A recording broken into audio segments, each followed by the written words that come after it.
Class 11 আজকে তোমাদের পড়ানোর বিষয় কার্যক্ষমতা শক্তি। প্রথমত জানতে হয় কার্য কাকে বলে।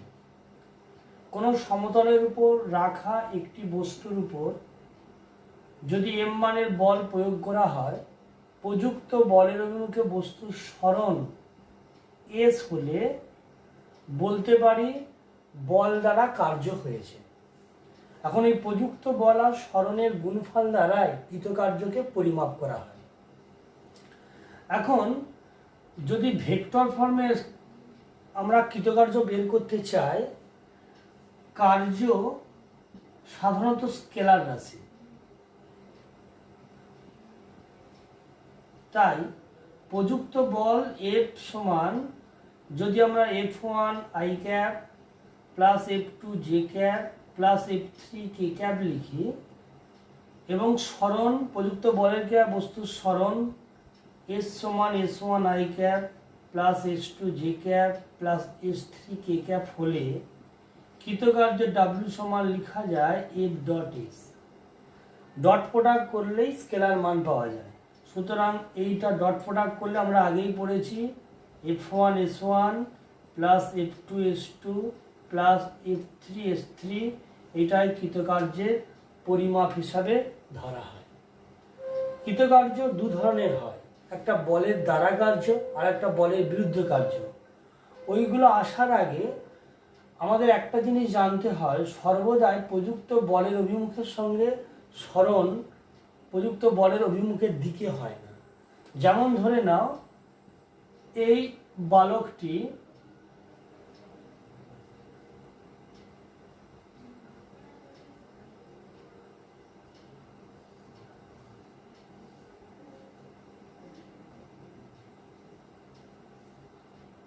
সমতল রাস্তাতে একটা ভারী কোনো বস্তুকে তার দিকে টানছে, এর দিক বরাবর একে গতিশীল করছে বস্তুটিকে।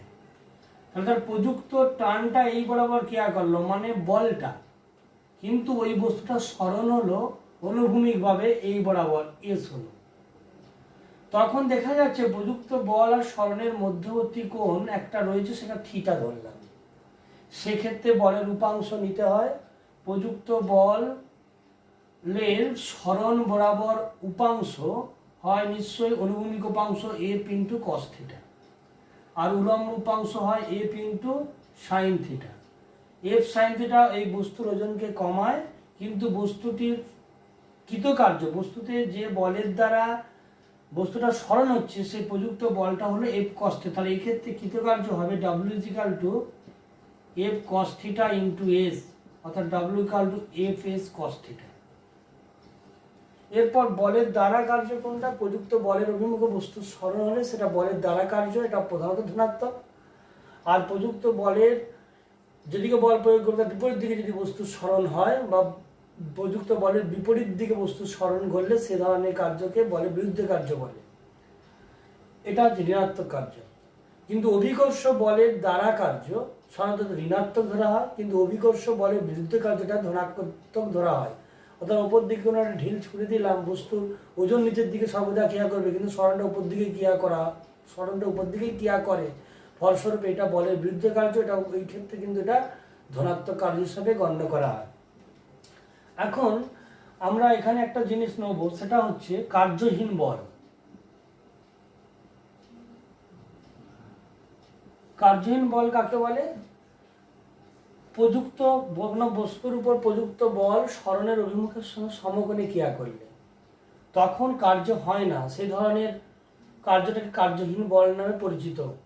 যেমন কোন একজন ব্যক্তি সমতল রাস্তা দিয়ে সুটকেস হাতে নিয়ে গতিশীল হচ্ছে,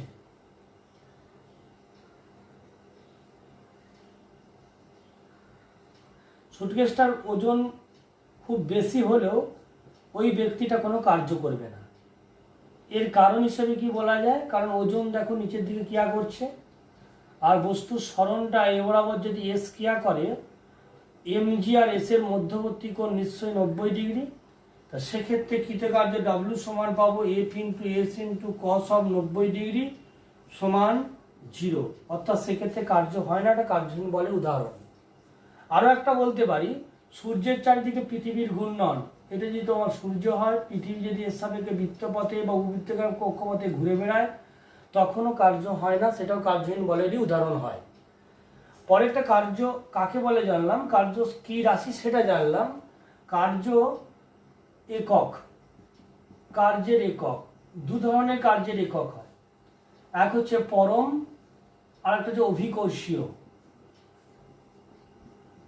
পরম এককের ক্ষেত্রে যদি আমরা এসআই পদ্ধতি নিই, এসআই পদ্ধতিতে পরম এককের ক্ষেত্রে পাবো জুল, অর্থাৎ বল ইন্টু সরণ হলে জুলের অপর নাম হিসেবে বলতে পারি আমরা বল, যেহেতু নিউটন ইন্টু মিটার, সেটাকে আমরা জুল বলি। সিজিএস পদ্ধতিতে বলতে পারি আর্গ, অর্থাৎ এই ক্ষেত্রে এটা কার বিকল্প রূপ, ডাইন সেন্টিমিটারের বিকল্প রূপ, অর্থাৎ ডাইন সেমিকে আর্গ হিসেবে প্রকাশ করা হয়, নিউটন মিটারকে জুল হিসেবে প্রকাশ করা হয়। আর অভিকর্ষকের ক্ষেত্রে যদি এসআই নিই সেটা পাবো আমরা কিগ্রা মিটার, আর সিজিএস পদ্ধতিতে হবে গ্রাম সেমি। এটা গেল সব অভিকর্ষ একক। অভিকর্ষ একক থেকে পরম এককে কনভার্ট করতে গেলে আমাকে জি দিয়ে অর্থাৎ অভিকর্ষ ত্বরণ দিয়ে গুণ করতে হয়। লেখচিত্রে কার্য নিতে গেলে এই বরাবর কোনো বস্তুর সরণ, এই বরাবর প্রযুক্ত বল ক্রিয়া করলে, অর্থাৎ এক্স অক্ষ বরাবর সরণ, ওয়াই অক্ষ বরাবর প্রযুক্ত বল নিলে স্থির মানের বলের জন্য, স্থির মানের বলের জন্য সময়ের সঙ্গে বল বৃদ্ধি পাবে না, একই থাকবে। তাহলে দেখো এই লেখচিত্রের একটা ক্ষেত্রফল তৈরি হয়েছে, যদি নাম দিই ক্ষেত্রফলটা ও এ বি সি, এই ও এ বি সি আয়তক্ষেত্রের ক্ষেত্রফলটাই বোঝাবে আমার কৃতকার্যের পরিমাণ। কেন? এই আয়তক্ষেত্র অর্থাৎ ও এ বি সি আয়তক্ষেত্রের ক্ষেত্রফল সমান নিঃসন্দেহে দৈর্ঘ্য গুণিত প্রস্থ। এটা যদি আমরা এফ ধরি, এদিকটা এস মানে এস ধরি, তাহলে এফ ইন্টু এস পেলাম, সেটাই নিশ্চয়ই কৃতকার্য। তাহলে প্রযুক্ত স্থির মানের বলের জন্য এফ ভার্সেস এস, অর্থাৎ প্রযুক্ত বল ভার্সেস সরণ লেখচিত্রে কৃতকার্য বোঝায় যে জ্যামিতিক আয়তক্ষেত্র তৈরি করে তার ক্ষেত্রফলটাকে। বলটা যদি পরিবর্তনশীল বল হয়, বলটা বাড়তেও পারে কমতেও পারে, আমরা বললাম সময়ের সাপেক্ষে এইরকম বেড়ে গেছে, তা তখন নিশ্চয়ই কৃতকার্যটা কিরকম আসবে, ও এ এটা বি ডট আর সি, এই যে জ্যামিতিক চিত্রটা গঠন হয়েছে তার ক্ষেত্রফলটাই আমার কৃতকার্যের রাশিমালাকে বোঝাবে। কিন্তু পরিবর্তনশীল বলের জন্য এটা কোনো জ্যামিতিক নির্দিষ্ট চিত্র নয়, তাহলে এর ক্ষেত্রফল আমরা কি করে বের করবো? তাহলে ওইটা করা যাবে না। তখন আমাদের সেক্ষেত্রে যেটা নিতে হয়, আমাদের সমাকলন পদ্ধতিতে ক্যালকুলেশন করতে হয়। যেমন আমরা যদি বলি এই বরাবর এস, এই বরাবর এফ, তোমার একটা পরিবর্তনশীল বল ক্রিয়া করেছে, তার জন্য বস্তুর সরণ ঘটেছে এস, 0 থেকে এস। এই বক্ররেখার উপর দুটো কাছাকাছি দুটো বিন্দু নাও, এ আর বি, খুব ক্ষুদ্র, বক্ররেখার উপর দুটো ক্ষুদ্র দূরত্ব সরলরেখায় বোঝায়। তাহলে এ বি এই ক্ষুদ্র দূরত্বটা খুব অল্প ডিএস, ক্ষুদ্রের জন্য ডিএস কল্পনা করলাম। এখন এই দুদিকটা সমানই প্রায়, অতএব এফ সেক্ষেত্রে, তাহলে এই ক্ষুদ্র অংশের ক্ষেত্রফলটা কত হচ্ছে?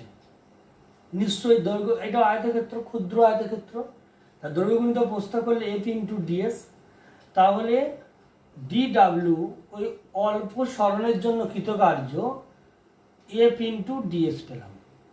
লক্ষ্য করো চিত্রে এরকম অসংখ্য ক্ষুদ্র ক্ষুদ্র ডিএস নিলেই পুরো ক্ষেত্রটা পাবো। তাহলে মোট কার্য বের করতে গেলে সমস্ত কার্যটা বের করার জন্য আমাদের যে পদ্ধতি সেটা সমাকলন পদ্ধতি, তাহলে সেটা মোট কার্য সমান, যদি ডাব্লিউ ধরি সেটা হবে ইন্টিগ্রেশন, এখানে সরণটা হয়েছে প্রথমত 0 টু এস, আস্তে আস্তে বেড়েছে বলে 0 to S F into DS. এইভাবে পরিবর্তনশীল বলের জন্য কৃতকার্যকে আমরা পরিমাপ করতে পারব। পরে যেটা নেব সেটা হচ্ছে ক্ষমতা। ক্ষমতা কাকে বলে আমরা পড়েছি, এটাও কার্য করার হারকেই ক্ষমতা বলে, অর্থাৎ ক্ষমতা ইকুয়াল টু আমরা লিখতে পারি কার্য ডিভাইডেড বাই সময়। এখন ক্ষমতার মাত্রা কি? এটাও একটা স্কেলার রাশি। এর মাত্রা পাবো আমরা, কার্যের মাত্রা M L square T to -2, নিচে সময় টি, তাহলে পেয়ে গেলাম M L square T to the power -3। একক, এসআই পদ্ধতিতে ক্ষমতার একক হয় জুল পার সেকেন্ড, এর অপর একটি নাম আছে সেটা হচ্ছে ওয়াট।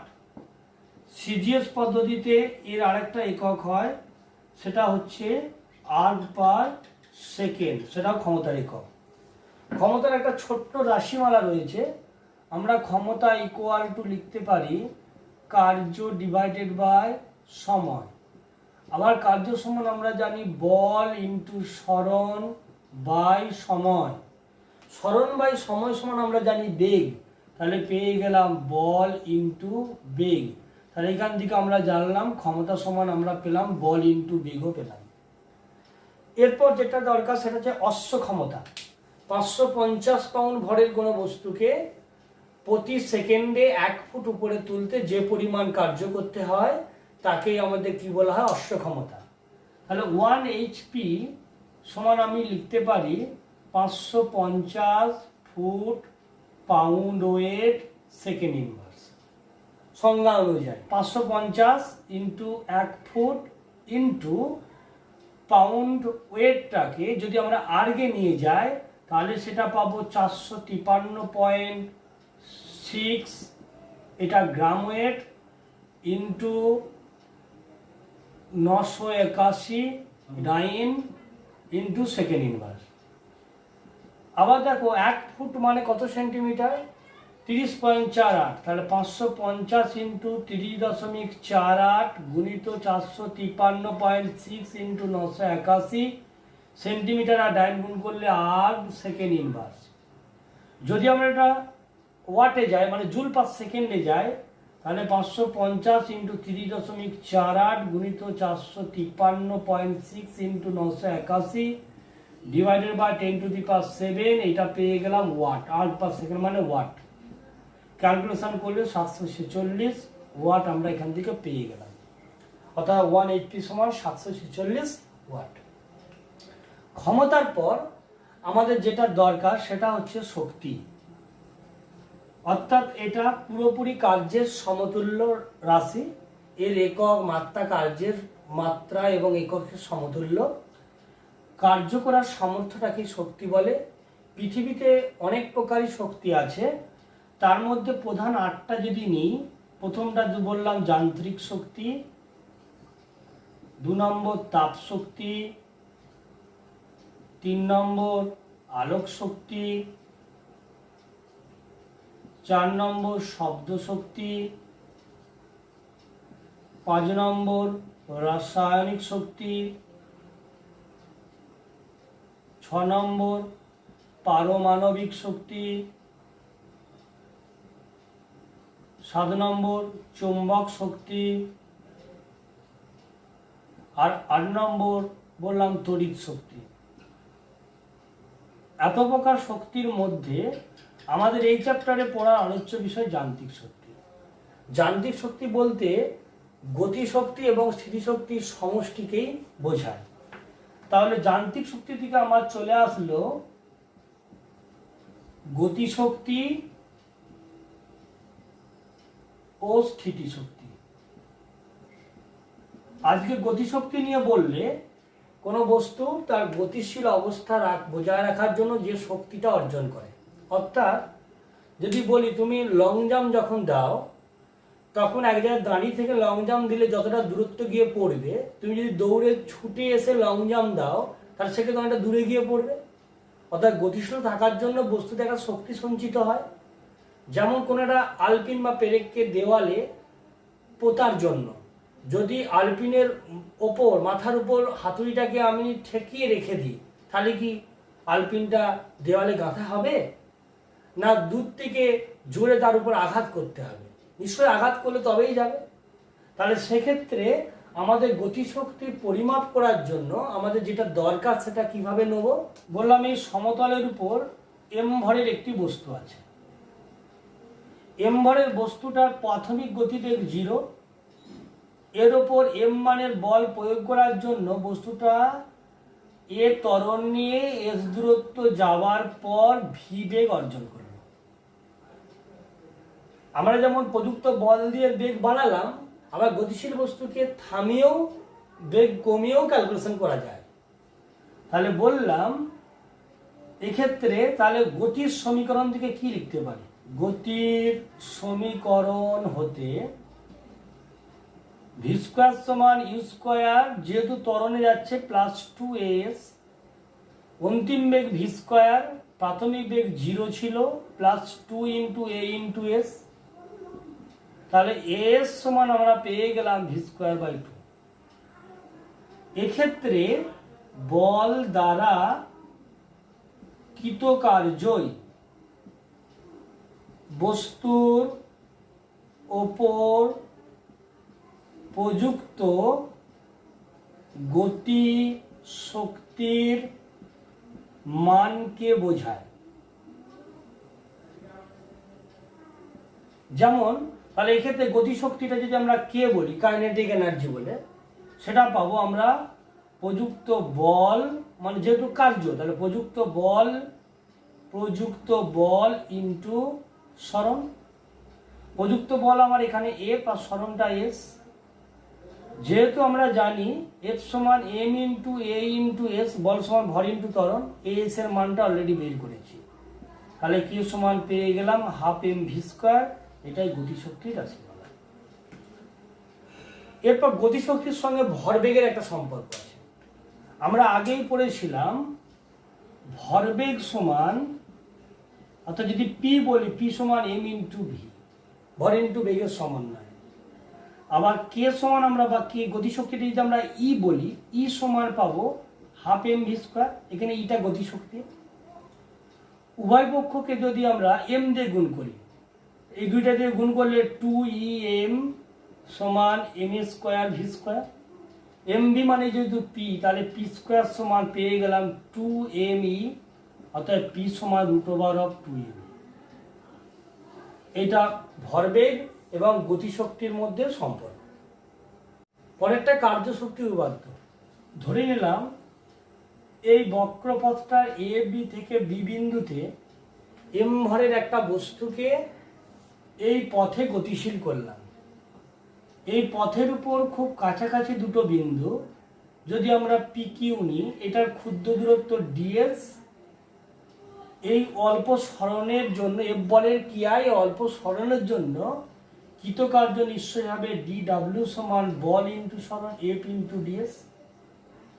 আবার যেহেতু বল সমান ভর ইন্টু ত্বরণ, তাহলে লিখতে পারি এম ইন্টু এ ইন্টু ডিএস। কলন বিদ্যার সাহায্যে ত্বরণকে প্রকাশ করা হয়, বেগকে প্রকাশ করা হয় সরণ বলের সময়, অর্থাৎ ds/dt, আর ত্বরণকে প্রকাশ করা হয় dv/dt, সময়ের সাপেক্ষে বেগ পরিবর্তনের হার। তাহলে এখান থেকে আমরা এম নিলাম, এ সমান বসালাম dv/dt ইন্টু ds। dw সমান পেলাম m ds/dt বা ds/dt বাই নয় ds/dt, m ds/dt into dv। ds/dt বলতে বেগকে বোঝায়, তাই dw সমান পেলাম m into V into dv। এ থেকে বি বিন্দুতে বস্তুর বেগের পরিবর্তন ভি এ থেকে ভিবি হলে মোট কৃতকার্য ওই পথে W সমান ইন্টিগ্রেশন করতে হয় এম ভি ডিভি, বেগটা ভি এ থেকে ভিবি। W সমান এম বাইরে চলে আসে, বেগকে ইন্টিগ্রেশন করলে পাবো v²/2, এদিকে দুইটা নিচে রাখলাম, এটা V A to VB, upper limit আর লোয়ার লিমিট। W সমান পাচ্ছ 12m ভি এ তার ভিবি তার স্কয়ার, মানে অন্তিমটা VB, minus upper limit minus lower limit V A তার স্কয়ার। অর্থাৎ W = কৃতকার্যটা পেলাম এই সরণের জন্য বক্রপথে 12m ভিবি তার square minus 12m V A তার স্কয়ার, অর্থাৎ W = KB - KA। কৃতকার্যটা গতিশক্তির অন্তর্ফলের সঙ্গে সমান হলো। এটাকে কার্যশক্তি উপপাদ্য বলা হয়। এখন এই ইন্টিগ্রেশনটা আমাদের একটু বোঝার বিষয় আছে। সমাকলনটা, যেমন আমি বলি সমাকলনের একটা পদ্ধতি পুরো অবকলনের বিপরীত প্রক্রিয়া। ধরলাম ডি ডিএক্স, এটা আমরা করলাম অবকলন। অবকলনের ক্ষেত্রে ডি ডিএক্স সব বললাম 5x²। কি করে ডেরিভেটিভটা হয় অঙ্কে তোমরা পড়বে। ধ্রুবক পদ বাইরে আসে, ঘাতটা গুণ হয়, আর ঘাতটা প্রত্যেকবার ডেরিভেটিভ 1 কমে যায়, x⁴ 2 - 1 হয়, মানে 10x। ইন্টিগ্রেশন বা সমাকলনের বিপরীত প্রক্রিয়া। আমরা এখানে সমাকলনটা করেছি, কিভাবে করেছি সেটাই দেখাচ্ছি। এরপর যেমন ইন্টিগ্রেশন সামেশন থেকে এই সিম্বলটা এসেছে, সমান বললাম 2x³ × dx, যে কোনো জন্য একটা করে দেখাচ্ছি। পদ্ধতি 2 বাইরে বেরিয়ে আসে আগের মতনই। ঘাতটা ওইখানে কি হয়েছিল গুণ, এক্ষেত্রে হবে না, বিপরীত প্রক্রিয়া। তাহলে আগে ঘাতটা 1 যোগ হবে, মানে বিয়োগের জন্য যোগ হবে, তারপর যোগ হওয়াটা ভাগ হবে, মানে 3 × 1 = 4টা নিচে আসবে। লিমিট থাকলে ডেফিনাইট ইন্টিগ্রাল কিছু থাকবে না এর সাথে, আর লিমিট না থাকলে ইনডিফিনাইট প্লাস সি হবে। এখানে লিমিট ছিল বলে কোনো সি আসেনি। তাহলে পরবর্তীকালে ক্যালকুলেশন করলে 2 হলো, অর্থাৎ x⁴/2 + c এর অ্যান্সার। এই অঙ্কটার জন্য আমরা যেটা করেছি ইন্টিগ্রেশন অফ v × dv।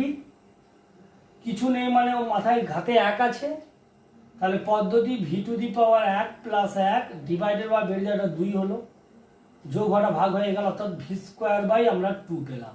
তাই আমরা ইন্টিগ্রেশনের পর এটা লিখে দিয়েছি, 2টা বাইরে, v² লিখলাম, আপার লিমিট লোয়ার লিমিট, লিমিট বসাতে হয় আপার লিমিট মাইনাস লোয়ার লিমিট করে। এই পর্যন্ত।